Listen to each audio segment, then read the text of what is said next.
Donc à la fin du XIXe siècle, c'est une interrogation. Cette interrogation, c'est exactement la même que celle que pose Le Corbusier dans sa maison de Minot. Le Corbusier, si vous regardez, est très précis dans ses œuvres complètes, nous présente la maison de Minot en 1914 comme une façon de répondre aux premières démolitions liées à la guerre de 14. Et ce dessin que tout le monde connaît est agrémenté de différents projets plus appliqués de Le Corbusier. Et ce qui est très étrange dans son œuvre complète, c'est qu'au fond, qu'est-ce qu'on voit là? C'est des poteaux, petits poteaux, il les appelle des pilotis, qui sont reculés par rapport à la façade, une dalle, dont on ne sait pas trop si c'est une vraie dalle ou si c'est poutrelle plus sourdie, mais c'est ambigu, et puis un simple escalier, et bien sûr, pas de toiture, enfin une toiture terrasse. Et dans les œuvres complètes de Le Corbusier, ce qu'on constate, c'est que d'un projet à l'autre, eh bien, la façade varie complètement. C'est-à-dire que Le Corbusier ne jure à l'époque que par le béton, et que le béton armé, mais ne sait pas très bien quelle esthétique ça va produire. Et donc, de la même manière que les frères Pochot nous interrogent sur le manque, disons, d'évidence esthétique du béton armé, la maison de Minot de Le Corbusier pose cette même question. Le béton armé au début du XXe siècle, au moment où les architectes vont se l'approprier, n'a a priori pas d'esthétique et on peut donc utiliser tout type d'esthétique. C'est maintenant ce qu'on va regarder. Alors le premier à proposer une esthétique, c'est bien sûr Anatole de Baudot, puisque lui travaille depuis quand même un petit moment en béton armé, même s'il ne construit plus, et propose des projets théoriques de ce type-là, qui pour lui sont la meilleure application du béton armé. Alors ça veut dire quoi? Ça veut dire qu'en fait, Anatole de Baudot transpose la vision de Viollet-le-Duc, rationaliste, de montrer la descente des charges, etc., de mettre en scène la descente des charges à travers ce matériau.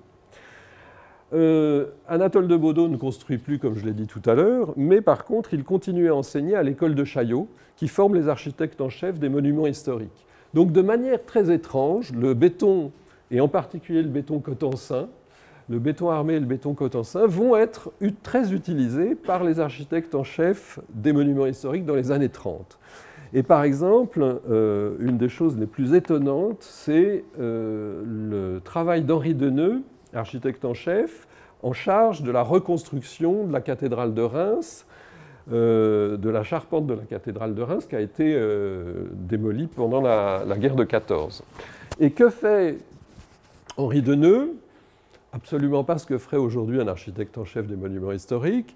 Il décide de reconstruire la charpente avec un système préfabriqué en ciment armé qui est une interprétation d'un système inventé par Philibert Delorme, architecte de la Renaissance en France. Et vous voyez, donc ces éléments sont très très étranges. Et évidemment, Philibert Delorme les avait conçus en bois et Henri Deneux les transcrit en béton. Donc là, on a une première utilisation qui est un peu marginale, mais qui est intéressante, qui montre que le béton, à l'époque, peut devenir quelque chose dans différents domaines. Après, vous avez Émile Dubuisson, où on voit la leçon de Viollet-le-Duc, parfaitement appliquée avec le béton probablement Cotensin. Et puis, celui qui aura le plus de succès au niveau nombre de bâtiments, ce sera François Lecoeur, qui devient architecte de la Poste et qui, jusqu'en 1935, construit beaucoup de bâtiments où, progressivement, il passe du béton Cotensin avec des briques apparentes à un béton où tout est apparent. Donc là, on a une vision assez traditionnelle avec des poteaux, des poteaux principaux, etc. Mais par contre, eh bien, toutes les allèges sont aussi en béton armé. Donc là, on a une visibilité du béton très forte. Lecoeur termine sa carrière avec un bâtiment absolument une œuvre totale en béton armé. Les pavés sont en béton armé, les toitures sont en béton armé. Alors, imaginez qu'aujourd'hui, évidemment, une toiture terrasse, même si ça fuit encore parfois, c'est quelque chose d'extrêmement courant. À l'époque, c'est très innovant. Et en plus, l'intérieur du bâtiment lui-même est en béton armé, avec ce qu'on voit ici, eh bien, une mise en scène typique de la structure, typique des rationalismes post-Viollet-le-Duc. Une anecdote intéressante, c'est que c'est aussi l'un des premiers et probablement l'un des derniers lycées où on mettra des escalators pour éviter aux élèves de se fatiguer en montant les étages. Mais aujourd'hui, il y a les ascenseurs. Parmi ceux qui vont poursuivre ce travail à peu près dans le même sens, dans un premier temps, il y a Auguste Perret. Auguste Perret, j'imagine que vous le savez, est l'un des grands entrepreneurs de béton armé du début du XXe siècle, chez lequel Le Corbusier a travaillé. Et puis, avec ses frères, donc, il est entrepreneur de béton armé, mais il est aussi architecte, ce qui fait que Perret va développer une architecture spécifique et fait partie de ces architectes français du début du XXe siècle qui veulent réinventer l'architecture à la française. Avec cette tradition à la fois classique et à la fois gothique, on va voir les deux cas. Donc dans un premier temps, évidemment pour les églises, le gothique s'impose, mais si on compare par rapport tout à l'heure au projet de Boileau, on voit que ce n'est plus du tout le même gothique. C'est du gothique bien modernisé, et effectivement, on voit encore la mise en scène des descentes de charge, mais c'est avec une stylistique qui n'est plus du tout celle du gothique traditionnel. On ne cherche pas à imiter la pierre. À l'intérieur de Notre-Dame de Consolation, toujours au Raincy, vous avez le béton visible absolument partout, dans les voûtes, dans les poteaux, et même dans les fenêtres qui sont faites, enfin dans les baies, qui sont faites avec des éléments préfabriqués en béton. Perret va ensuite évoluer parce qu'il va y avoir une sorte d'osmose avec Van de Velde. Van de Velde, qui est architecte belge, construit le théâtre des Champs-Élysées, reconstruit le théâtre des Champs-Élysées. Mais il va appeler Auguste Perret et ses frères comme entrepreneurs. Et il va y avoir une sorte d'osmose, c'est-à-dire que Van de Velde va accepter l'apport technique, mais un peu plus que technique, de Perret pour le béton armé, qui va devenir visible partout sauf sur sa façade, qui reste en pierre. Et à l'intérieur, il va y avoir du béton partout. Et puis, par contre, Perret va être complètement influencé par Van de Velde, son approche classique. Donc voilà l'intérieur du théâtre des Champs-Élysées. Et le béton est visible, apparent partout, sur les poutres, sur les poteaux, etc. Ce qui, pour un bâtiment noble, est l'une des premières grandes réalisations.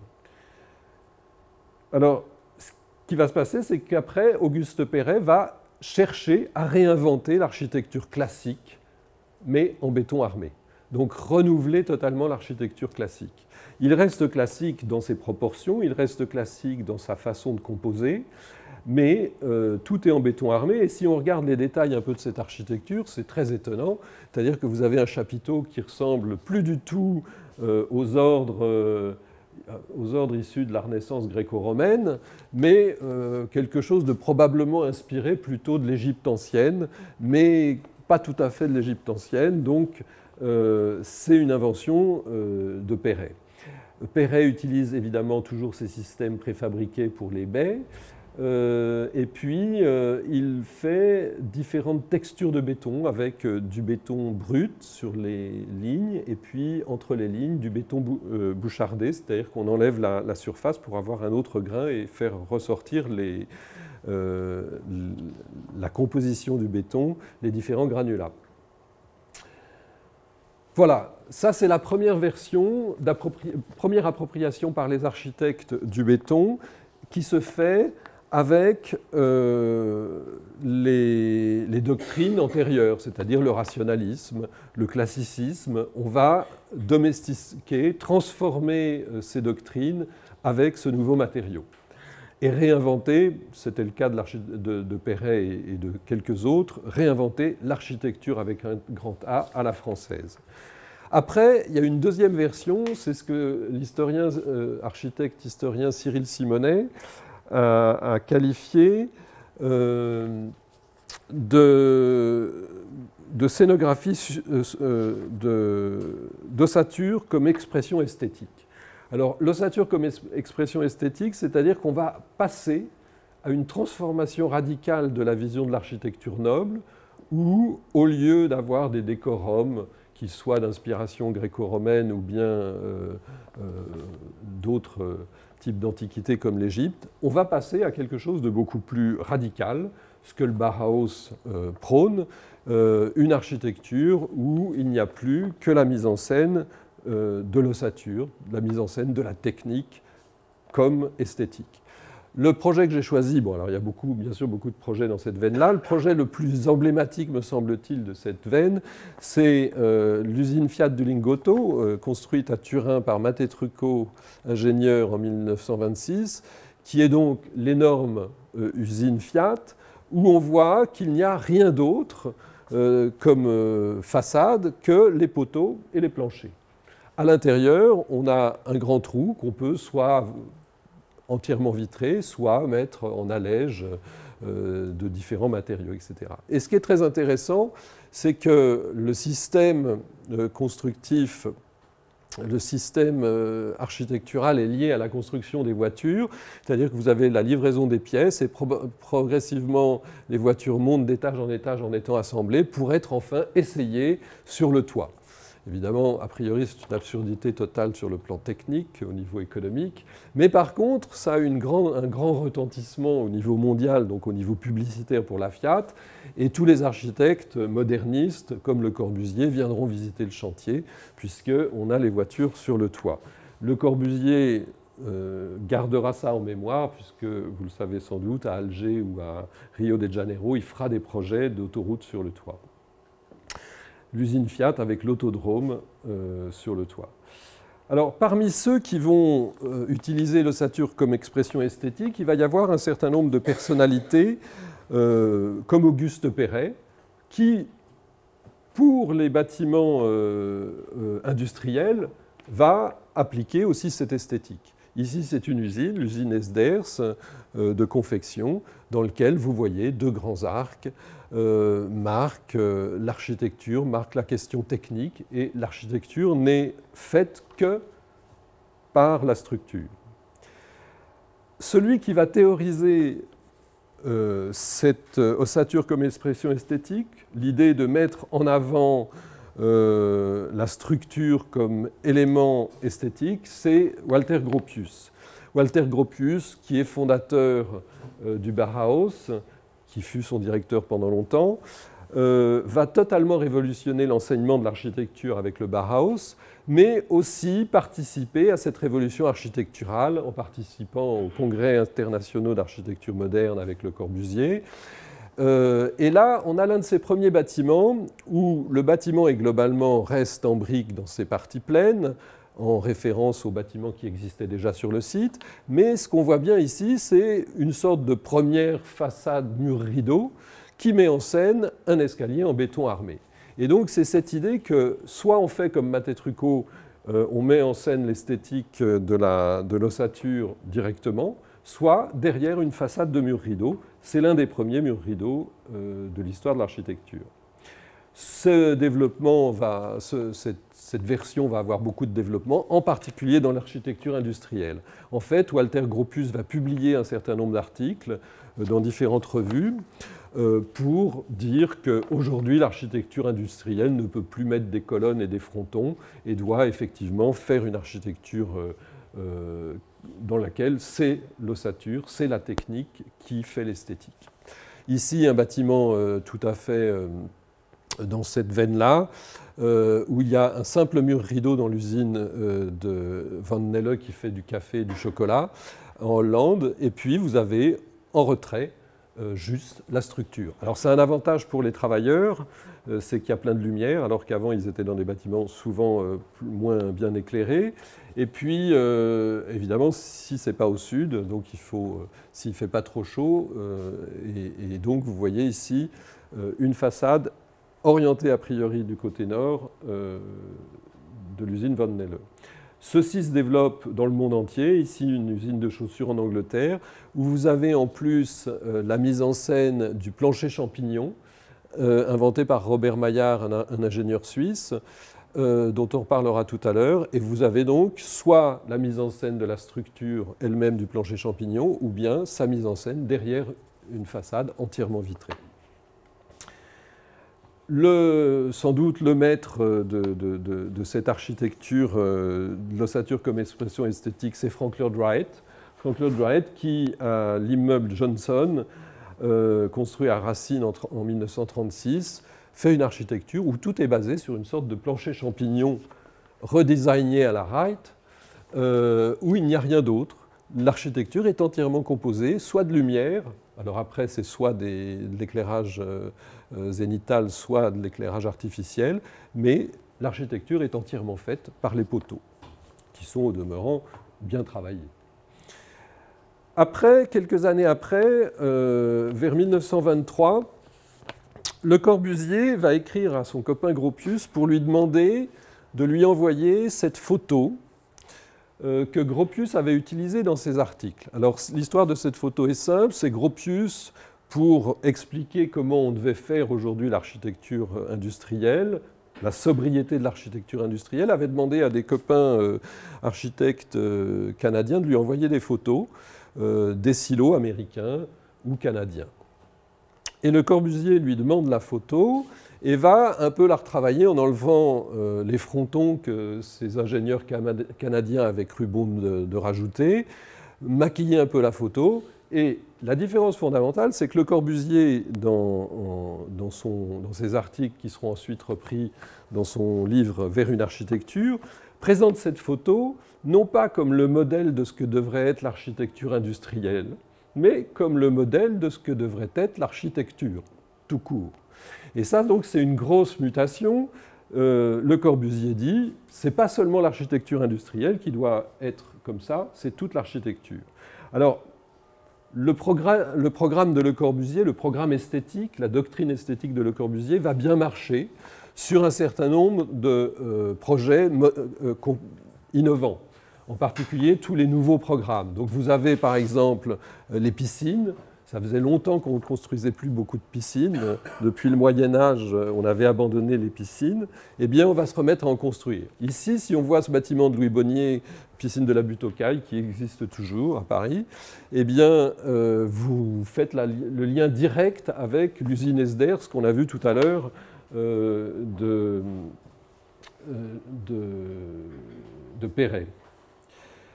Walter Gropius continue sa démarche, mais ici, c'est exactement ce qu'on a vu tout à l'heure, sauf que c'est à grande échelle, toutes les façades sont comme ça, et puis c'est pour une école. C'est les nouveaux bâtiments du Bauhaus à Dessau.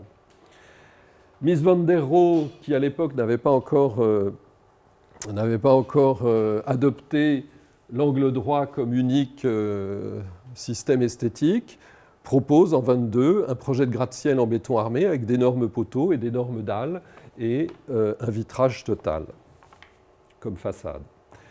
Et puis des projets construits ici, Duykers et Bivoet, avec une école de plein air à Amsterdam, où on a la mise en scène de la structure, soit à l'extérieur, soit à l'intérieur, sur un programme qui est totalement innovant, qui est celui d'une école de plein air, c'est-à-dire que les jours de beau temps, on peut sortir de sa classe et utiliser les grandes terrasses pour poursuivre sa classe.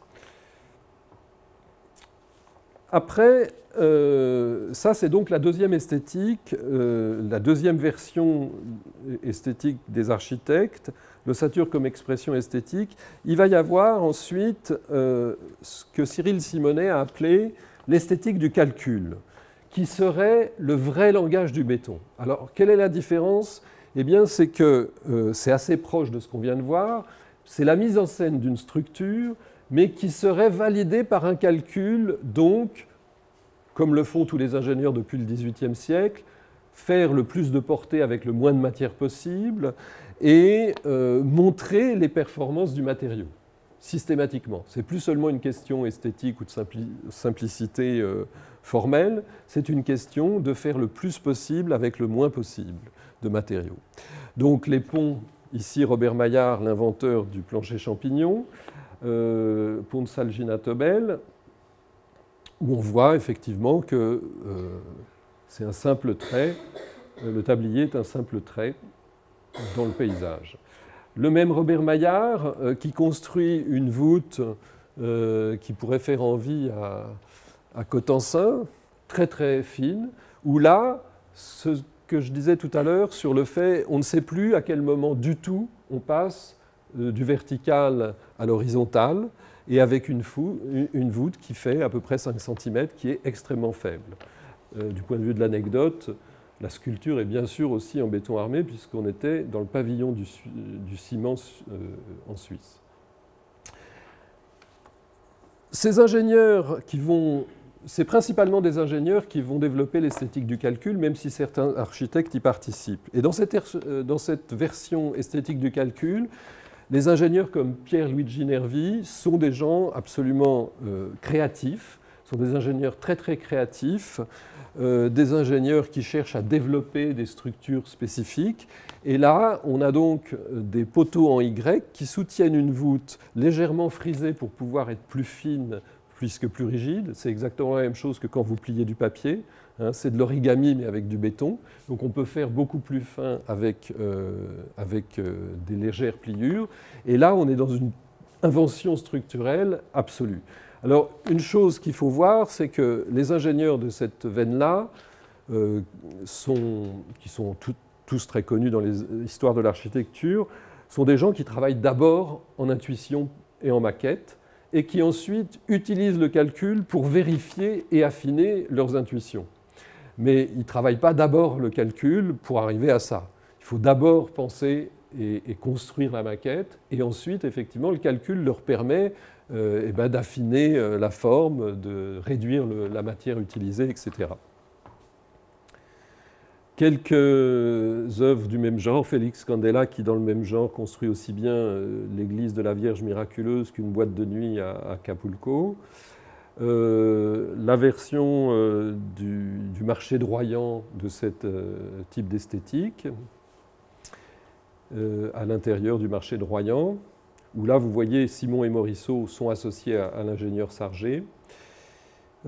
Pierre Vagot, qui avait mis en concurrence différents ingénieurs, et qui finalement a confié à Eugène Fraissinet la construction de la basilique enterrée à Lourdes, où effectivement, encore une fois, il n'y a que la structure, c'est la structure entièrement qui fait l'architecture, mais avec cette question d'une ingénierie qui permet de minimiser par le calcul l'impact de la structure.